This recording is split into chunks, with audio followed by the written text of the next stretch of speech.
నమస్తే తెలంగాణ. లగాచెర్ల రైతులపై మళ్లీ పిడుగు. భూసేకరణకు మరోసారి కాలు దూవుతున్న కాంగ్రెస్ సర్కార్. జాతీయ స్థాయిలో సంచలనం సృష్టించిన లగాచెర్ల రైతుల తిరుగుబాటు తర్వాత కూడా రేవంత్ సర్కార్ వారి భూములను వదిలేలా కనిపించడం లేదు. రైతుల ఆగ్రహం చల్లారక ముందే మరోసారి భూసేకరణ ప్రయత్నాలను మొదలుపెట్టింది. ఫార్మా పేరిట బలవంతంగా భూములు గుంజుకోవడం సిద్ధమైంది. తీవ్ర ప్రజా వ్యతిరేకతను చవి చూసిన కాంగ్రెస్ ప్రభుత్వం ఇప్పుడు మరో వర్గంతో తన ప్రయత్నాలు మొదలుపెట్టింది. ఫార్మా కన్స్ట్రక్షన్ ప్రయత్నానికి విరమించుకున్నట్లేదని కనిపిస్తుంది. ఇప్పుడు పారిశ్రామిక కారిడార్ పేరిట ఉద్రిక్తత తగ్గని ఆ పల్లెల్లో మళ్లీ భూసేకరణ సిద్ధమైంది.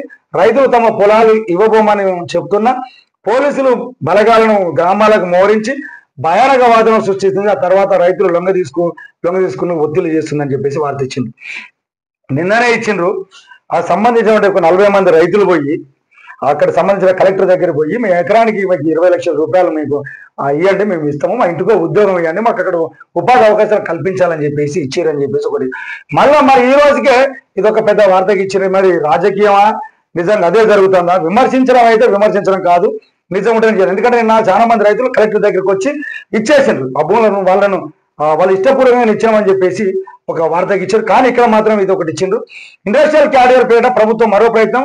లగాచెర్ల రోటి బండతండలో పోలీసుల మోరింపు. 30 ఎకరాల భూముల సర్వే అధికారులకు సలహాలు. 2 గ్రామాలలో దుద్యాల తాతల సమావేశం. దండం పెడతాం, మా పొలాల్లోకి రావద్దు, రైతులకు వేడుకోలు, భూములు ఇచ్చేందుకు సస్యమీర. సరే, ఒకటి గుర్తుపెట్టుకోవాలి ప్రభుత్వం కూడా. అసలు మీరు నిజంగా తీసుకునే సందర్భం ఏర్పడితే వాళ్ళే రైతులు స్వచ్ఛందంగా వచ్చి ఉంటే అంతమంది పోలీసుల బలగాలను మోరించాల్సిన అవసరం ఏముంటది? అంటే మీరు భయాభ్రాంతులకు గురి చేస్తున్నారని చెప్పేసి అనుకుంటది. కాబట్టి మీరు సంబంధించినటువంటి అధికారులను తీసుకొని collector, joint collector, RDO, MRO అలాంటి వాళ్ళతోటి స్థానికంగా ఉన్నటువంటి నాయకులను తీసుకొని పోండి. ఆ పెద్ద ఎత్తున మీరు పోలీసు బలగాలను మోరించడం వల్ల వాళ్ళు భయభ్రాంతులకు గురి చేస్తున్నారట. మళ్ళొక్కసారి కూడా ప్రయత్నం చేయాల్సిన అవసరం మీ పైన ఉంటుంది. ఎందుకంటే నిజం అబద్ధం అని చెప్పేసి ఒక దర్యాప్తు చేయాల్సిన అవసరం మీ పైన ఉంటుంది. అంటే ఇది విమర్శించడమా లేకపోతే నిజమా అని చెప్పి. ఎందుకంటే ఇక్కడ అప్పుడు నిన్న కూడా కొంతమంది రైతులు వచ్చి మేము ఇస్తామని చెప్పేసి అన్నారు, కొద్దిమంది రైతులు వచ్చి మేము ఇయ్యమని చెప్పేసి ఇంత పెద్ద వార్తకి ఇచ్చిండ్రు. ఇది ఏది నిజం ఏది అబద్ధం, ఎందుకు ఇంకా బలవంతపు వాటి మాత్రం మీరు పాల్పడడం అయితే మంచి పద్ధతి కాదని చెప్పేసి తెలియజేస్తున్నాం. పచ్చని ఇంట అప్పుల సిచ్చు. పెద్ద దిక్కును కోల్పోయి ఆగమైన రైతు కుటుంబం. రుణభారంతో ఆత్మహత్య చేసుకున్న సుధాకర్.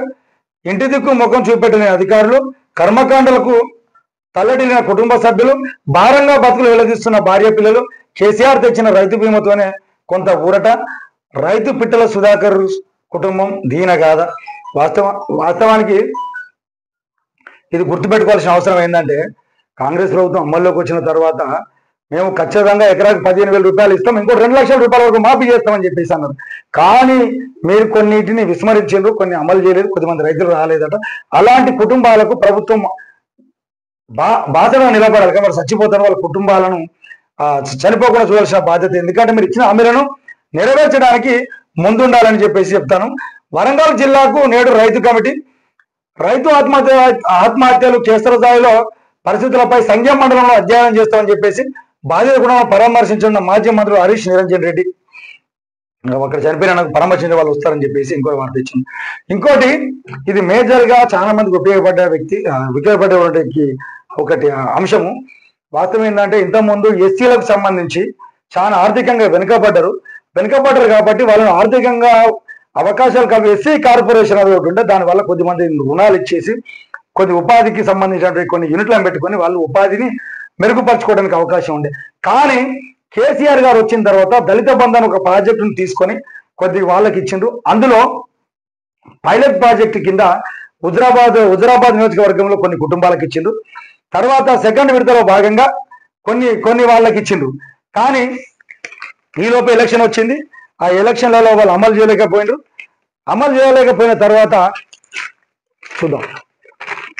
సెకండ్ విడతగా దళిత బంధు కోసం కొన్ని ప్రాజెక్టులు ఇచ్చిండ్రు. హుజరాబాదు, నిజాం సాగర్, చింతకాని మండలం, చారగొండ, తిరుమలగిరి, వాసాల మర్రి, మిగతా 2 జిల్లాలలో కలుపుకునేది ఇచ్చిందని చెప్పేసి అంటారు. అయితే వీళ్ళు ఇచ్చిన సందర్భంలో ఏమైంది, వాళ్ళకి వచ్చిన డబ్బులన్నీ బ్యాంకులోకి వచ్చేసి లాక్ అయి ఉన్నాయి. దానివల్ల కొద్దిమంది ప్రతిపక్షాలు, అక్కడ ఉన్నటువంటి దళిత సంఘాలు కొన్ని పోరాటం వల్ల వాళ్ళకు కూడా ఇస్తాము అని చెప్పేసి ప్రభుత్వము గ్రీన్ సిగ్నల్ ఇచ్చింది. ఇది కూడా వాస్తవానికి అన్ని దళిత కుటుంబాలు అమలు చేస్తే బాగుండేదని చెప్పేసి అనుకుంటున్నారు. శిరవీడిన దళిత బంధు ఎట్టకేలకు ఫ్రీజింగ్ తొలగించిన సర్కార్ 10,408 మందికి 334.63 కోట్లు విడుదల. కలెక్టర్లకు ఎస్సీ కార్పొరేషన్ ఎండీ ఆదేశాలు. ఏడాదిగా బ్యాంకుల్లో ములుగుతున్న నిధులు. బహుళ యూనిట్ల లబ్ధిదారులకు నిరీక్షణ. తెర నుంచి బీఆర్ఎస్ పోరు, లబ్ధిదారులు వర్షం. వాస్తవానికి ఏంటంటే ఇది ఉన్నటువంటి ప్రతిపక్ష పార్టీలు కానీ ఈ దళిత సంఘాలు కానీ పోవడం వల్లనే ఈరోజు విడుదలకు వచ్చినాయి. ఇది మంచి శుభ పరిణామంగా చూసుకోవాల్సిన అవసరం ఉంటుంది. పాఠశాలలో ఫుడ్ పాయిజన్ జరిగిందని చెప్పేసి ఇంకో వార్త ఇచ్చిండు. ఇది జరగకుండా చూడాల్సిన అవసరం, ఎందుకంటే ప్రతిరోజు ఇది జరుగుతూ ఉన్నది. దీనిపైన దృష్టి పెట్టాల్సిన అవసరం ఎంతైనా ఉన్నది. ఇంకొక వార్త మేము పర్మిషన్ తీసుకున్న వాటికంటే ఎక్కువ మొత్తంలో ఉన్నది. పర్మిషన్ తీసుకున్న కాడికి పోయి కొద్దిమంది విలేకరులు, కొద్దిమంది ప్రజాప్రతినిధులు పోయి వాళ్ళని ఇబ్బంది పెడతారని చెప్పేసి అంటారు. కానీ అడ్డగోలుగా అధికారులు, అడ్డగోలుగా నిర్మాణాలు అని చెప్పేసి ఒక వార్త ఇచ్చిండ్రు. ఇది చూడాలి. అడ్డుకోని అధికారులు, అడ్డగోలుగా నిర్మాణాలు. ఇది ఒకటి చూడాలి. గచ్చిబౌలి, షేర్లింగంపల్లి, సర్కిల్పల్లిలో అక్రమ నిర్మాణాలకు అడ్డు అదుపు లేకుండా పోయింది. నిబంధనలను ఉల్లంఘించిన ఇష్టానుసారంగా నిర్మాణాలు చేపడుతున్నారు. అధికారులు పట్టించుకోవడం లేదు. స్థానికులు లిఖితపూర్వకంగా ఫిర్యాదు చేసినా కూడా చర్యలు తీసుకోవడం లేదు. వాస్తవానికి చూడాలి, పెద్ద పెద్ద బిల్డింగ్లు కడతాను. వాస్తవానికి 100 కోట్లు, మనం 100 గజాలకు సంబంధించిన ఒక భూమి ఉంటే residential purpose G+1, G+2, G+3 వరకు పర్మిషన్ జిహెచ్ఎంసీ అధికారులు ఇస్తా ఉన్నారు. కానీ దానికి సంబంధించి ఏదైతే పర్మిషన్ ఇచ్చిరో దానికంటే ఎక్కువ మొత్తంలో నిర్మాణాలు కడతా ఉన్నారు. మరి నిర్మాణాలు కడతానప్పుడు దానికి సంబంధించినటువంటి అధికారులు ఎందుకు అడ్డుకుంటలేరు? ఎందుకు వీళ్ళు కాసులో కకృతి పడతాంటారా? అవినీతికి పాల్పడుకుంటారా? మీకు దమ్ము, నిజంగా అవినీతి అధికారుల వాళ్ళకు దమ్ముంటే ఈ జిహెచ్ఎంసీ అధికారులు, కొద్దిమంది అవినీతి అధికారులు దమ్ముంటే ఎవరైతే ఇన్స్పెక్షన్కి వచ్చిన వాళ్ళు వచ్చి చూడండి. ఇక్కడ ఏ బిల్డింగ్ ఎట్లా కడుతున్నారో చూడండి. చూసి దానిపైన మరి ఎందుకు కడతారని చెప్పేసి అడ్డుకోండి. ఎందుకంటే ఇక్కడ ఒక్కొక్క బిల్డింగులలో చూడండి మీరు 5, 6, 7, 8 కూడా ఇస్తా ఉన్నాం. ఏసి విచ్చలవిడిగా వాళ్ళ రేట్లు, వాళ్ళకు ఉన్నటువంటి రెంట్లు మామూలుగా తీసుకోవాలంటే ఒక 1 BHK 1 BHK తీసుకుంటే 25 నుంచి 26 వేలు తీసుకుంటా ఉన్నారు. అంటే మీరు ప్రభుత్వానికి అంత మొత్తంలో పన్నులు కట్టగలుగుతా ఉన్నారా? ఒక డబుల్ బెడ్రూమ్ తీసుకోవాలంటే 35 నుంచి 40 వేలు దాకా, 45 వేలు దాకా తీసుకుంటా ఉన్నారు. అంటే ఇదంతా అక్రమంగా వాళ్ళని ఇబ్బంది పెడతా ఉన్నారు.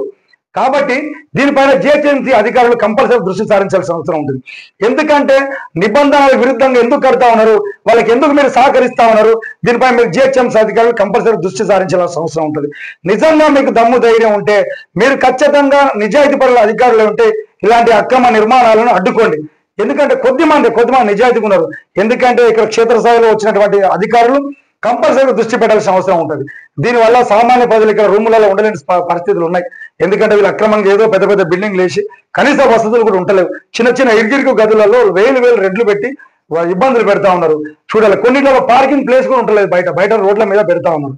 చూడాలి, వాళ్ళకు ఇళ్ళ నిర్మాణం చేపట్టేటప్పుడు రోడ్ల మీదనే మట్టి, చెత్త, చెదారం మొత్తం వేసి వచ్చే వాళ్ళకు కూడా ఇబ్బందులు కలిగిస్తా ఉన్నారు. దీనిపైన జిహెచ్ఎంసీ అధికారులు కంపల్సరీగా దృష్టి పెట్టాల్సిన అవసరం ఉంటుంది. ఈ రోజే జిహెచ్ఎంసీ కమిషనర్ గారికి నేను నా దగ్గర ఉన్నటువంటి కొన్ని ఆధారాలను మేము ముందుకు తీసుకురావడానికి సిద్ధంగా ఉన్నా. మీరు వాటిని కూల్చేటువంటి వెసులుబాటు చేస్తారా, అడ్డుకుంటారా, అడ్డుకోరా అనే దానిపైన చూస్తాం. ఒకళ్ళు అడ్డుకుంటే మేము అప్రిషియేట్ చేస్తాం, అడ్డుకోకపోతే మాత్రం మీ యొక్క ఆగడాలను మాత్రం జనాలకు తెలిసే విధంగా వెలువెత్తుతాం. చూడాల్సిన అవసరం ఉంటుంది.